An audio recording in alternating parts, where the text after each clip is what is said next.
All right, thanks for joining us today. We're going to go through a couple points about operating commercial real estate. We've got 4 cool things we're going to go through today. First, we're going to start off, though, with Goal Day. This is something we do at the end of every quarter here at Greenleaf. I've got my Goal Day shirt on for my team. My team didn't win, but we'll take it as that. So we mixed a little bit of our Goal Day where everyone in the organization comes together. We talk about all the goals that we achieved for the quarter. We followed it up with a little competitive spirit of our Greenleaf Olympics. And to be clear, nobody gave me the memo about wearing my Greenleaf Goal Day shirt, just to be clear. Well, you didn't get this one. I got that when I was on your team. You were on my team. I wore my goal accomplished shirt. The goal accomplished shirt. I'll go into Maine. We'll talk about that in a minute. Yeah, okay. All right. We got it. But yeah, I mean, Goal Day, I mean, we also had Steve Maddock come out and speak to our team about radical customer service and how to make an impact with your customer, how to put your customer first, and really how to measure. He really gave us like a calculation on how to measure the success of your customer and the customer service that you're giving. Yeah, it's pretty cool. And you know, our whole business in really property management, we have a lot of residents, we have a lot of commercial tenants, is customer service. It's purely what can we do to provide solutions to our tenants. That's really what's going to dictate whether they stay and renew a lease, or if they want to keep staying, or if they want to pay their rent. All that is going to be dictated by how well we perform from a customer service standpoint. So it's hugely important in the property management space, and a lot of times kind of overlooked. But I think you're also trying to improve the property management experience for our tenants right now. We have the Donuts and Hugs. Yeah, with Donuts and Hugs team, where in our commercial business, you know, we have a lot of small tenants that, you know, it's small relative in terms of how much square footage they're renting. And they're not Amazon. They're not Amazon, exactly. Right. And they're 3,000 to 5,000 square foot users, and the owner of the business is usually there every day. So we've been going door to door, knocking on the door, and saying, "Hey, thanks for being a tenant of ours. Here's some donuts. Would you like a hug?" And just going from there, we have a group of us that go once a week and share some love. And have you got the police called on you yet? Oh my No. goodness. No police. No police yet? The hug's optional. They can decline it. They can and that's decline fine that, so too. it's They a just take a donut. consensual hug. Yes. Just to be clear. Okay, Yes. good. The other thing we did during Goal Day is we kept reinforcing this culture index, which is really personality profiling, to really talk and learn about how we all interact together. And you know, we talked about it's kind of these colored dots. Yeah, I mean, if you're not familiar with Culture Index, and there's other programs out there, like DISC is a popular one. You could use Myers-Briggs. There's personality profiles out there. But Culture Index is one that we utilize, and it's a way that we see us to almost have a cheat sheet to improve our internal communication and how we work with people. So one thing what we were going through in this Goal Day was really inductive versus deductive reasoning and how people look at a problem. A simple way to kind of sum that up is like, if you're going to go into a meeting, do you want to receive the information ahead of time, or would you rather really talk through it with people? Well, most of the time the problem is you've got a couple people that want to do it one way and a couple people that want to do it the other way.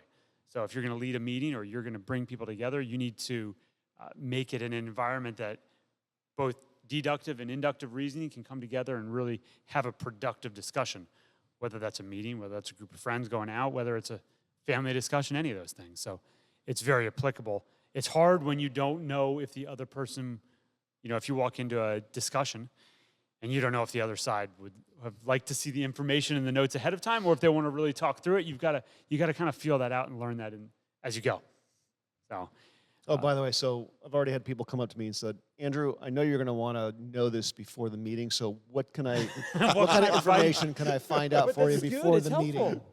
It's helpful. It Then is you can go helpful. in prepared. I almost got offended by it, but that's another story. That would be being offended by your own personality. Sometimes I offend myself when I look in the mirror. No, I'm just kidding. So we use Culture Index as a way to help with that conversation part. And it ties into Goal Day because we're always trying to learn how can we do better on that. And on the goal front, we achieved over 100 goals this quarter between individuals setting business goals or individuals setting personal goals. Right, and these goals is really how we measure the success of our team, the success of our business. We give our bonuses, we give our promotions. Really, this quarterly event is really where it all comes together for our team and how they are incentivized to continue working with us. Yeah.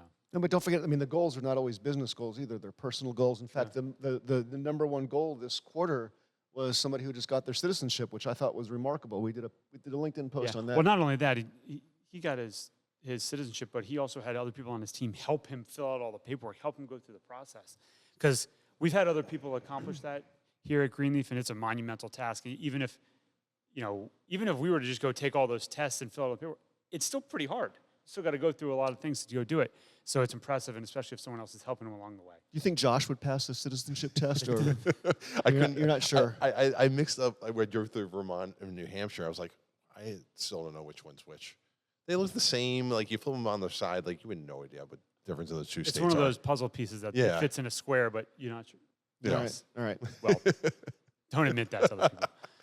But no, one of the big goals, one of my goals that I'm doing with my daughter, a personal goal, is to hike the highest points in each state. So we've done 25 of them, kind of driving around, road trips around the country to get to some of the points aren't the highest. Florida's not super high, but we drove to Maine this summer. Josh, it's always easier to do goals if you have like-minded people doing them with you, or you can at least sucker someone into going with you.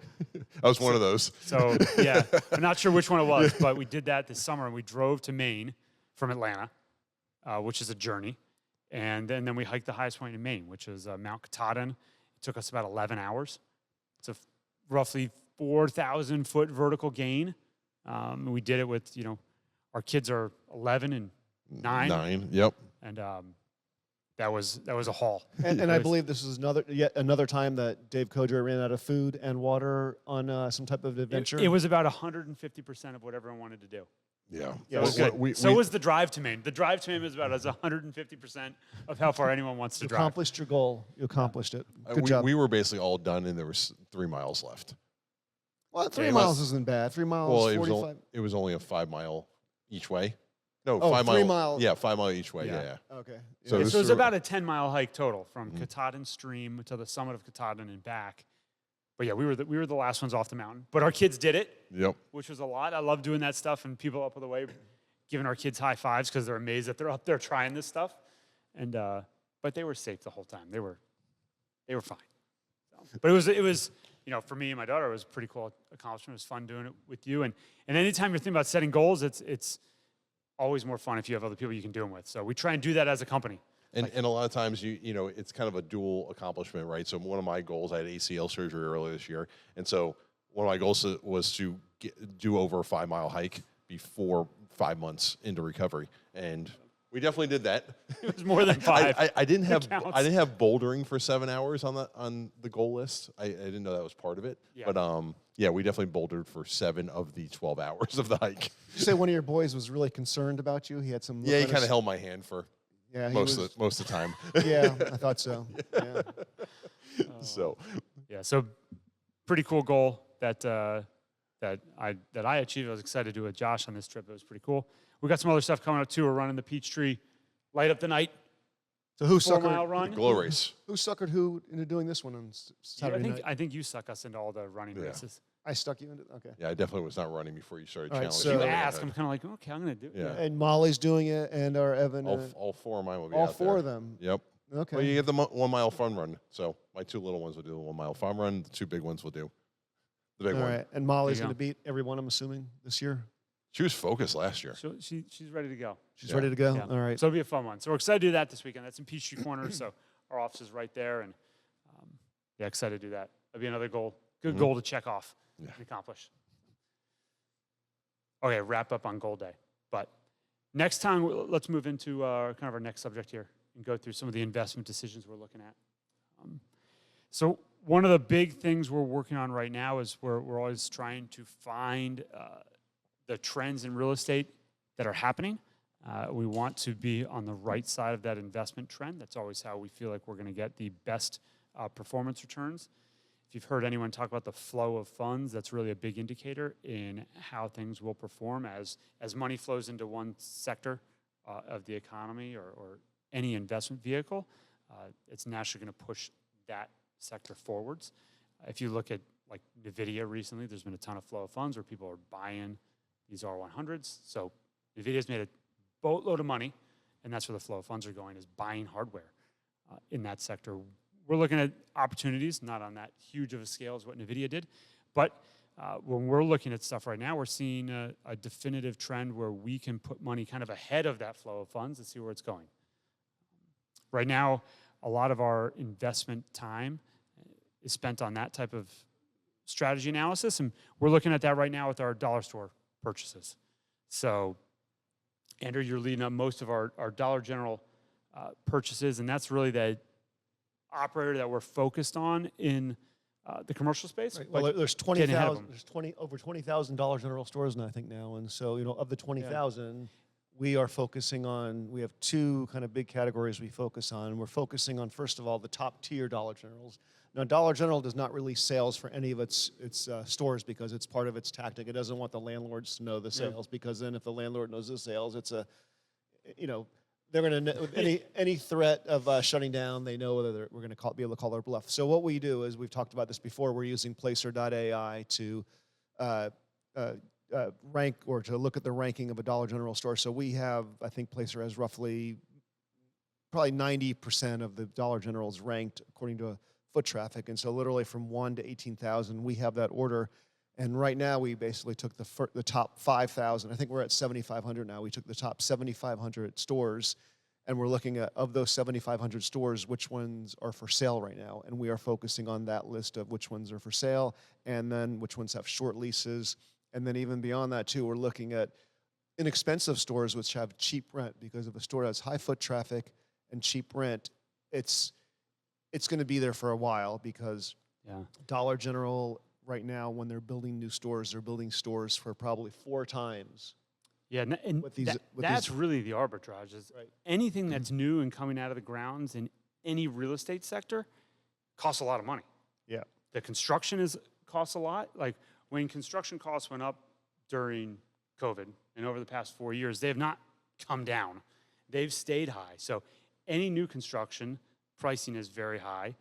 And all of the rent associated with that's going to that moving in tenant is very high. So a new Dollar General is going to be sometimes 3 to 4 times as expensive as an old one. And the rents are going to be 2 to 3 to 4 times as expensive as well. Right. I mean, it's really exciting to buy a $6 square foot rent Dollar General, because it just doesn't happen anymore. And we're buying them for $60 or $70 a square foot. And when you're buying a $60 or $70 a square foot, you can't build anything for $60 or $70 a square foot anymore.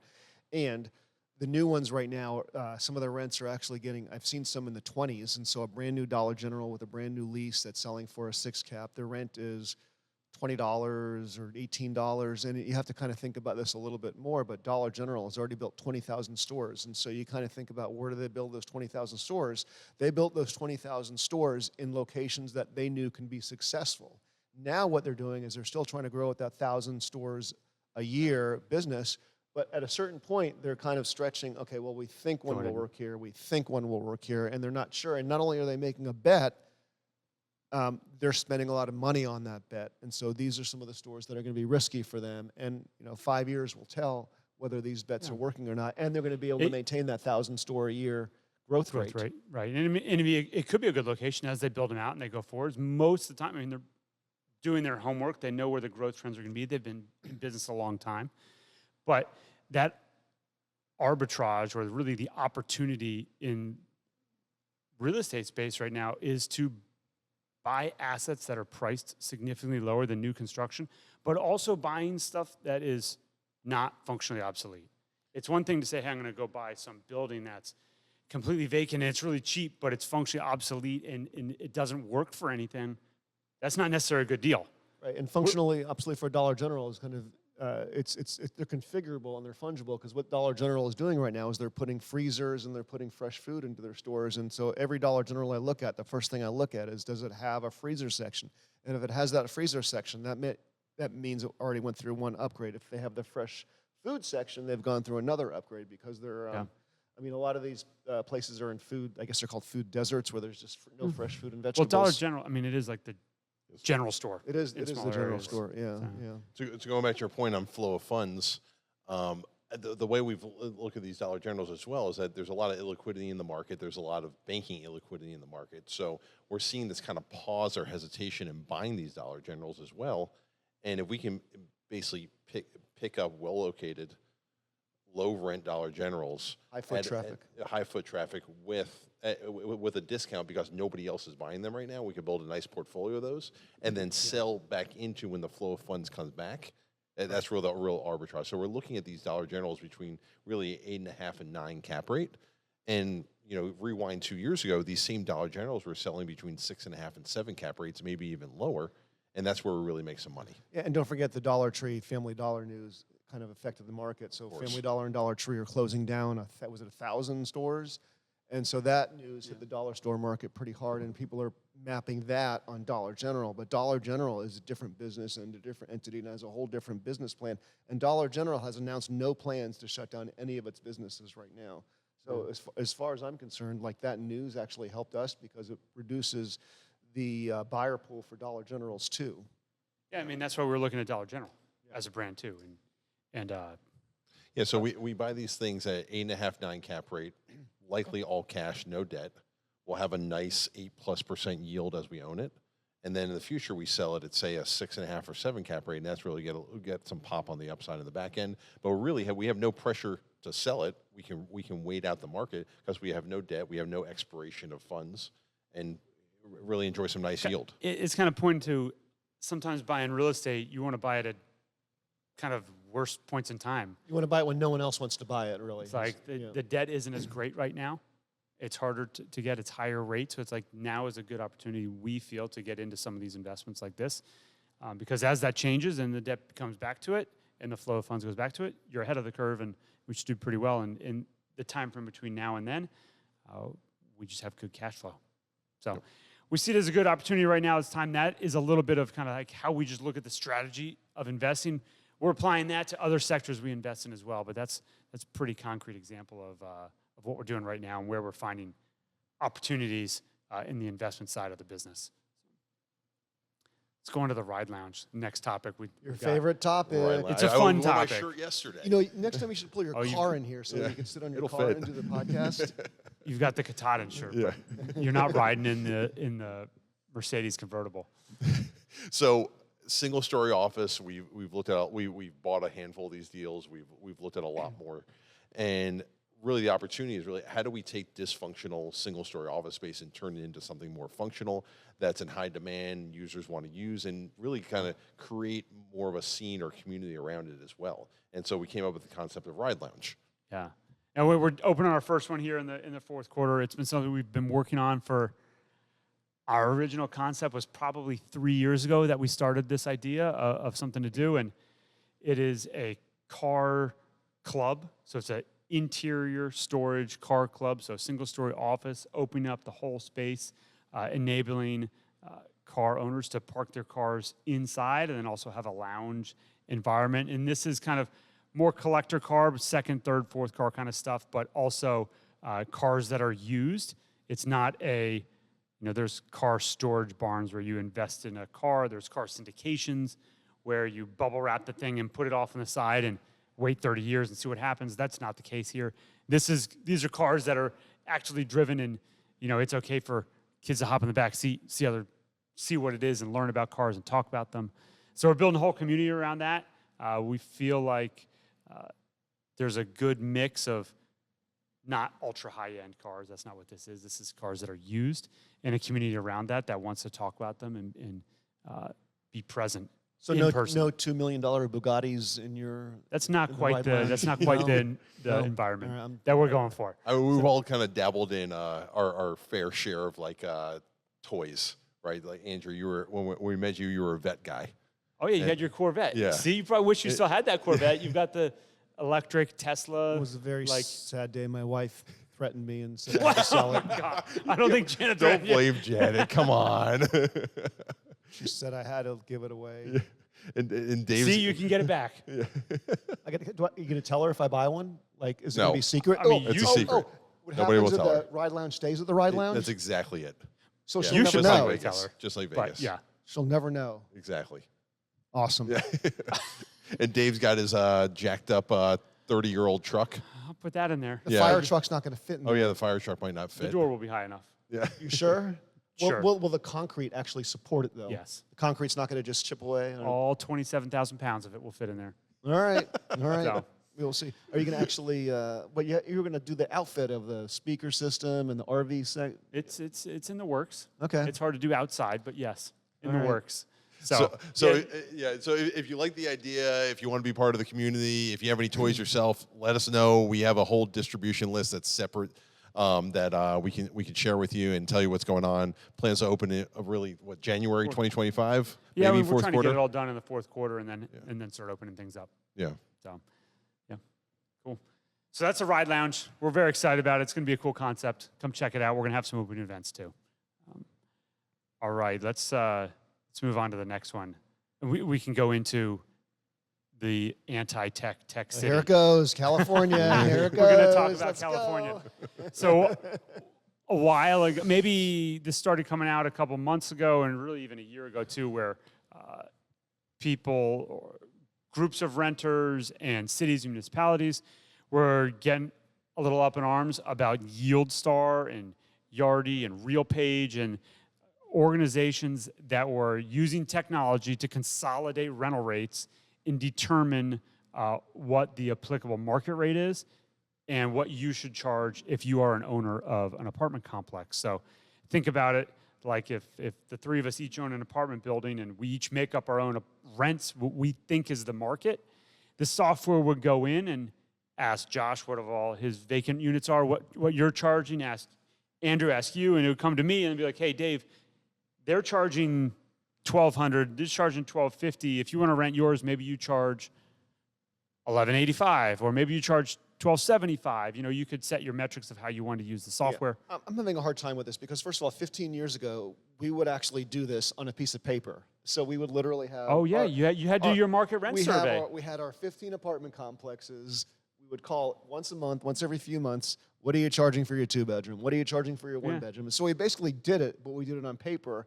And then a technology platform came in here and made it so much easier for everybody. And now they're saying, well, you can't do that anymore. It's anti-competitive. And we were having this conversation before. I think it's kind of part of it's kind of silly because they said anti-competitive. What did they say exactly what it was? They said it was price. They said it was price fixing. Price fixing. Yeah, but it's so that's the argument. So the city, San Francisco. Well, when we did it back on paper, we also used judgment.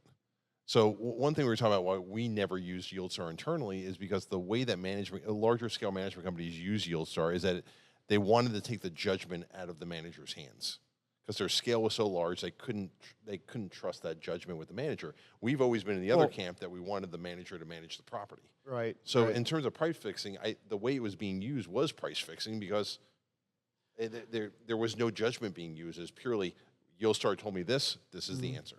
And that's what we disliked about it. We've got a fairly litigious society right now, so well. you have to also say, if you come in and I charge you $1,200 and you come in and I charge you $1,250, why was it different, right? And you have to be able to provide a pretty concrete, exact example as to why was someone charged a different rent.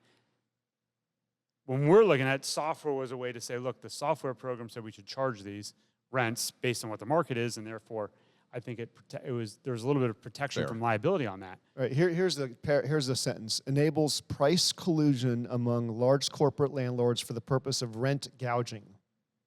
Well, so that's strong. That's strong. So San Francisco made the use of this software illegal in their software-driven world.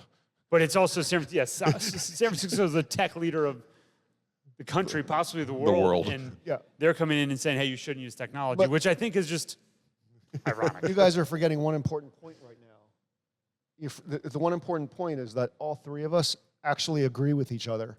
Well, what do we agree with? How did Where that does it happen? stand? But it's San Francisco, I think it's just interesting that San Francisco, where basically all the software is created, is then saying, and I know that's not right, I know there's software created everywhere else, but is basically saying, hey, you can't use this software here. Yeah, in fact, I don't know what they're going to do now. Are they going to go back to the pencil and paper that I had 15 years ago, so they would call the 15 apartment complexes around them? You should sell that. Sell a piece of paper? Pencil and paper. Now you could sell the workbook kit. Yeah. Oh, the workbook on how you do shopping. Yeah. Oh, because people don't know how to shop apartment complexes Exactly. anymore. Here's the complex Here's what name. you do. You write down a phone number. You get the phone number for the apartment complex. You call them. Mail order videos for this. Like mail VHSs. Like a VHS tape? Yeah. It's everyone's house. That's ridiculous. I think we It's have $1 billion idea. I'm going to do you it. have to sell a VHS I'm going to do it. player. We'll sell like a little, and we'll do like a little paper like template too with the VHS tape. I love it. with a support line. Could we have a support line too? Where are we going with this? I don't know if that actually turns into a business idea. There's going to be a lot around this, around whether it's something that's good for renters or good for business or not.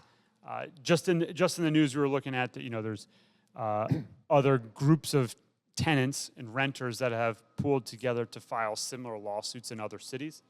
Specifically talking about a case that's going on in Nashville right now, where other renters pooled together and said, "Hey, we're going to sue the software because of this." And Washington D.C. has a similar lawsuit. But how do they not do this then with other things like retail? I mean, how do they not do it with shampoo or I know. I mean, you're going after how do you determine market pricing? So it could go along. It could really go anywhere.